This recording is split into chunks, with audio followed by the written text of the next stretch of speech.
Hey yo, chào mừng các bạn đã quay trở lại kênh của MCBI. Và ngày hôm nay thì mình sẽ hướng dẫn cho các bạn làm thế nào để có thể là tạo được ảnh ở trên VEO3 và làm sao để các bạn thể sử dụng VEO3 hoàn toàn miễn phí trong vòng 1 năm nhá. Ok. Bố, tổ sư, thằng nào viết prompt có thể cho tao khỏe hơn được không? What? Khóa học N8N Automation 101 của MCB AI đã chính thức ra mắt cả nhà ơi!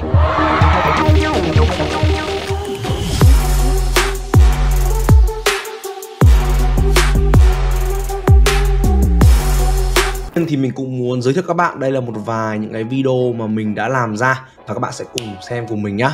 Đầu tiên là video này. Năm nay tôi 70 tuổi rồi mà thằng Bằng vẫn tạo prompt để tôi quảng cáo khóa học mới ra mắt ngày hôm qua. Hey! Đúng không ạ? Rất là chân thực đúng không ạ? Và đây là một cái video mình tạo bằng một cái prompt và mình yêu cầu nó để có thể là tạo ra một cái người đàn ông quảng cáo cho cái khóa học của mình. N8N vừa mới ra mắt ngày hôm qua. Đó, thì nó rất là hay đúng không? Hoặc là như cái prompt này. Rồi nó có hơi ghê rợn một xíu. Nếu bạn tạo tôi bằng prompt thì viết prompt cho tôi trúng số đi. Đấy, hoặc là có thể là một cái prompt xem nào. Hoặc là mình tạo bằng bên này. Đấy, rất là đây, các bạn có thể xem này. Từ đầu luôn nhá. Khóa học N8N Automation 101 của MCB AI đã chính thức ra mắt cả nhà ơi! Rất là hay đúng không ạ? Ở đây. Sao em lại từ chối anh? Đang vội đi đăng ký khóa học của MCB AI, hôm nay ra mắt đấy. Đó, như này. Em lỡ bỏ anh mà theo người đàn ông đó. Đúng, anh không có khóa học mà anh MCB AI vừa mới ra mắt. Dừng lại đi. Hoặc như thế này. Đây. Em nghĩ sao nếu anh rủ em đi dạo dưới ánh đèn neon? Em thà dắt chó đi dạo còn hơn. Đúng không ạ? Thì đây đều là những cái tính năng để các bạn thể áp dụng vào trong cái con VEO3 này.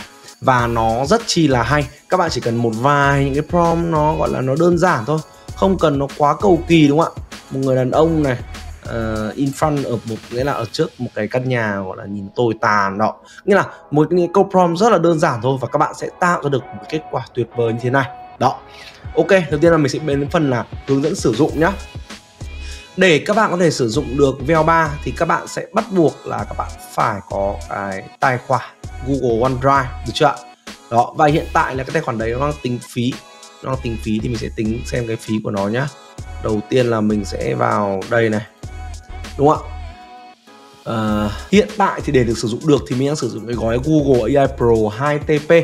Và tất nhiên là như đầu video mình đã nói cả các bạn rồi, là các bạn hoàn toàn có thể sử dụng được nó hoàn toàn miễn phí, được chưa ạ?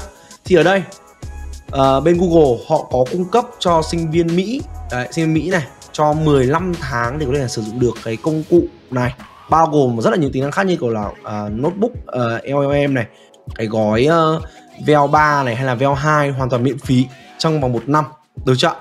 Rất là nhiều những tính năng khác nữa và được cung cấp là 2TB. Nói chung là rất nhiều tính năng trong này. Và để có thể làm được thì các bạn sẽ cần phải verify cái student status này. Và để có thể verify được thì chúng ta sẽ cần những cái bước như sau. Đấy. Bước 1 là các bạn sẽ cần tạo cho mình một cái tài khoản mới. Đây, mình đã tạo một cái tài khoản mới đây rồi. Mình sẽ cho các bạn xem này. Gmail này, đây. Đây là một tài khoản mình vừa mới tạo vào lúc 12 giờ 1 phút, được chưa? 12 giờ 1 phút. Và mình để cái độ tuổi là từ khoảng độ 2K4 cho đến 2K5. Các bạn nhớ cho mình nhá, là set cho mình độ tuổi từ 2K4 đến 2K5. Sau đó các bạn tải cho mình một cái extension. Extension đó thì nó sẽ có cái tính năng đây, nó sẽ có tên là Urban VPN. Đấy, Urban VPN. Các bạn search cho mình cái công cụ này, mình search trên Google ở trên này, bên này nó hơi yếu. Đây. Các bạn search cho mình là, các bạn đợi một xíu. Bây giờ cái này nó đang bật. Đây. Đây. Nó có tên là urban-vpn.com. Các bạn chọn cho mình ở phần free download này. Nó sẽ nhảy đến cái trang web để có thể cài cái extension urban-vpn.proxy. Sau khi các bạn mở ra, đấy, sau khi các bạn mở ra này, ở đây nó sẽ có một cái mục là connect. Đấy, connect rồi các bạn chọn cho mình vào đây. Đấy.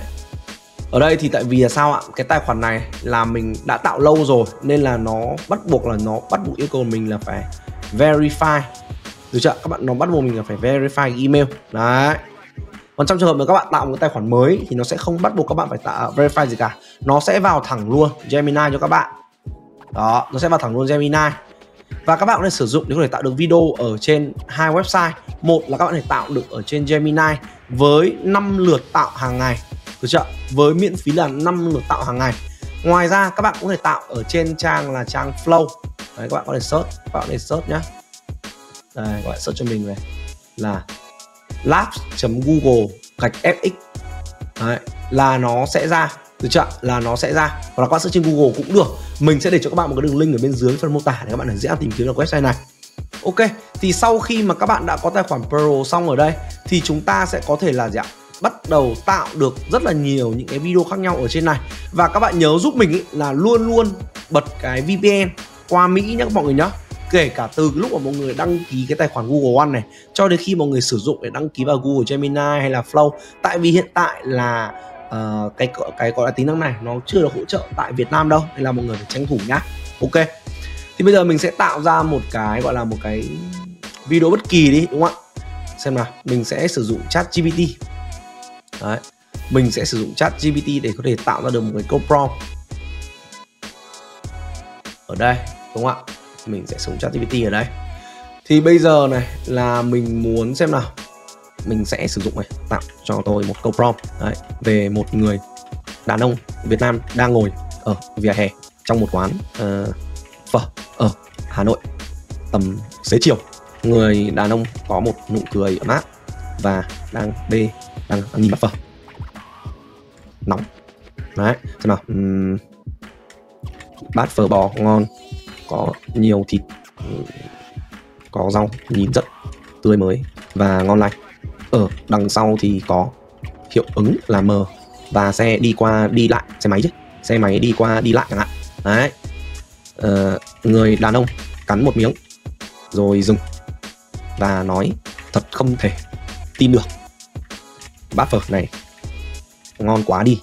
Đấy, nước dùng thì hết nước chấm, phải nước nhé, không phải là nước mà phải là nước. Đấy, nước chấm, thịt bò tan trong miệng chẳng hạn đi, đúng không ạ?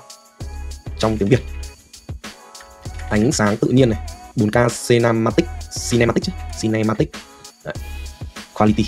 Thế là cái câu prompt mình hơi dài, nhưng mà mình muốn là tạo ra một cái gọi là một cái video mà cảm giác nó hấp dẫn, được chưa? Đấy, này, ok. Giờ mình sẽ vào trong đây, đúng không ạ? Mình sẽ yêu nó tạo cho mình ở đây này, ấn vào video nhá, cho đến video 3 này, ấn submit này. Tiếp theo mình sẽ có thể là vào đây, mình cũng yêu cầu nó tạo cho mình. Các bạn nhớ là ở trong cái phần setting này, nó sẽ có một cái mục ở đây thì các bạn phải chọn cho mình cái Highest Quality Experience Audio là VL 3. Nếu mà các bạn không chọn nó thì nó sẽ bị vào cái VL 2 này thì nó sẽ không có tiếng đâu, được chưa? Đấy, mình sẽ bắt đầu từ cái flow này nhá. Đầu tiên là từ flow này. Đấy, các bạn sẽ vào cái trang chủ như thế này, rồi các bạn chọn vào phần là new project cũng được. Đấy, new project cũng được. Rồi mình sẽ chọn vào phần paste vào cái câu prompt vào. Bây giờ mình sẽ chọn nó là high quality. Thật ra ấy, ở hai bên nó là như nhau. Đấy, cái bên lost này, bên mình sẽ tạo lại. Tại vì có rất là nhiều người dùng nó trên thế giới nên là các bạn cứ ấn tạo lại thôi là được. Đấy, this could take minute này. Cái sẽ mất thời gian đấy, được chưa? Ok, mình sẽ tạo ở đây nhá. Đấy, tiếp theo trong lúc bây giờ từ từ nó đang bị lỗi là mình tạo ra 2 câu đấy. Ở đâu? Đúng rồi, một đúng rồi. Ok, thì bây giờ mình sẽ tiếp tục tạo thêm một cái prompt nữa, nó ngắn gọn hơn. Được chưa? Nó sẽ ngắn gọn hơn một xíu. Là ở đây sẽ có là tạo cho tôi một câu prompt. Một bệnh nhân đang nằm trong phòng bệnh, xung quanh là các bệnh nhân đang nằm. Một view rộng panorama, đúng nhỉ? Có ví dụ panorama để mình kiểm tra nhé. Panorama chứ, đúng không? Panorama. Đấy, cô ấy, bà ấy bỏ chiếc mặt nạ dưỡng khí đi. Một bệnh nhân, một bà lão bệnh nhân đang bệnh viện đang nằm một view. Một bà lão này nhìn mệt mỏi, bà ấy bỏ chiếc mặt nạ dưỡng khí đi và nói một câu: bố tổ sư, thằng nào viết prompt có thể cho tao khỏe hơn được không? Đấy, Vọng câu vòng này ngắn hơn vừa nãy. An old Vietnamese lines of our được chưa? Rồi mình sẽ viết vào đây, mình sẽ cho vào trong con này, sẽ kiểm tra xem nhá. Ở đây này, nó sẵn sàng rồi, thử xem nhá. Thì mình sẽ tạo một cái prompt mới đi. Ở đây được chưa? Úi dồi ôi, lướt cả cái ấy luôn. Wow, cái lời đâu rồi?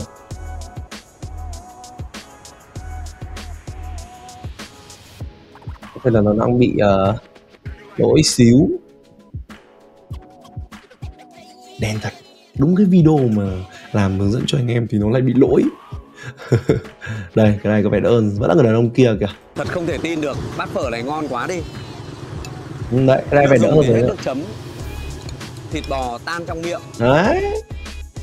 Gọi là khác bọt hẳn anh em bạn. Nói chung là cái nào nó cũng thế thôi. Ở Gemini, dùng trong Gemini hay là dùng ở trong Flow 3 ấy, thì nó cũng như nhau thôi. Chả qua là đen thôi anh em ạ. Đen thôi. Đấy. Thịt bò tan trong miệng. Mang bò đang đêm đúng không ạ? Nhìn ông mày ông ăn nhìn ngon phết. Đấy. Rất là hay đúng không ạ? Thì đó nó là một cái gì đấy nó rất là ổn áp. Và đây nó là toàn bộ cái video hướng dẫn cho anh em làm có thế nào để có thể là sử dụng VL3. Ngoài ra anh em sẽ còn một vài những tính năng kiểu là sử dụng là frame to video, nghĩa là anh em sẽ có thể là tạo từ những cái bức ảnh của mình, anh em upload lên. Đấy, anh em có thể upload lên. Ví dụ anh em upload hình cô gái này chẳng hạn. Đấy, crop and shape này. Và những hình ảnh này chẳng hạn. Và anh em có thể tự tạo ra một hình ảnh luôn cũng được. Đấy, và sau đấy là nếu anh em sử dụng những công cụ như Kling AI này, Howlu AI thì anh em chắc chắn là anh em biết sử dụng cái công cụ này rồi, hoặc là có thể là sử dụng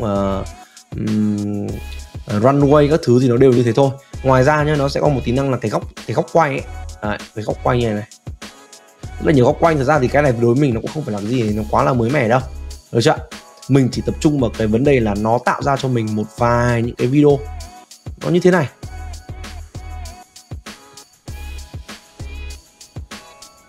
Và các bạn cũng có thể là tải về ở đây, nó sẽ có cái phần là gì ạ? Nó sẽ có cái phần là upscale lên, các bạn sẽ nâng nó lên là 1080. Đối với chất lượng này thì mình thấy là cũng rất là ok rồi đấy, được chưa? Rất là ok.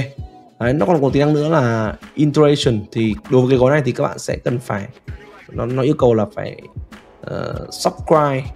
Các bạn bắt buộc là các bạn phải mua một cái gói của nó. Như cái gói này mình không nhớ là gói 30 TB hay sao ấy. Đấy, nó là như thế, được chưa? Đấy, và các bạn sẽ được cung cấp là 1000 cái credit cho cái gói này. Để mà các bạn mua thêm thì các bạn sẽ phải vẫn là phần upgrade, nhưng mà mình thấy là chát đấy. Nói chung là nó cũng chát đấy, được chưa? Với cái gói này thì nên là mình nghĩ là để mà chúng ta tạo mà sử dụng qua ví dụ bằng cái 5 video hàng ngày thì mình thấy cũng ok. Để xem cái này nào. Bố, tổ sư, thằng nào viết prompt có thể cho tao khỏe hơn được không? Rất là tèo đúng không ạ? Bố, tổ sư, thằng nào viết prompt có thể cho tao khỏe hơn được không? Cảm ơn các bạn đã xem video này. Tất cả đường link thì mình sẽ để bên dưới phần mô tả để các bạn dễ dàng xem qua. Cái là ở đầu video mình cũng đã giới thiệu các bạn về một khóa học có tên là N8N Automation. Thì bây giờ nó đã được chính thức launch rồi các bạn ạ. Đây là một website rất là dễ nhìn cho tất cả học viên của chúng ta. Đó. Nếu mà các bạn quan tâm đến N8N về Automation thì các bạn phải tham gia và tìm hiểu về khóa học N8N Automation 101 này của mình nhé. Ok, xin chào và hẹn gặp lại các bạn.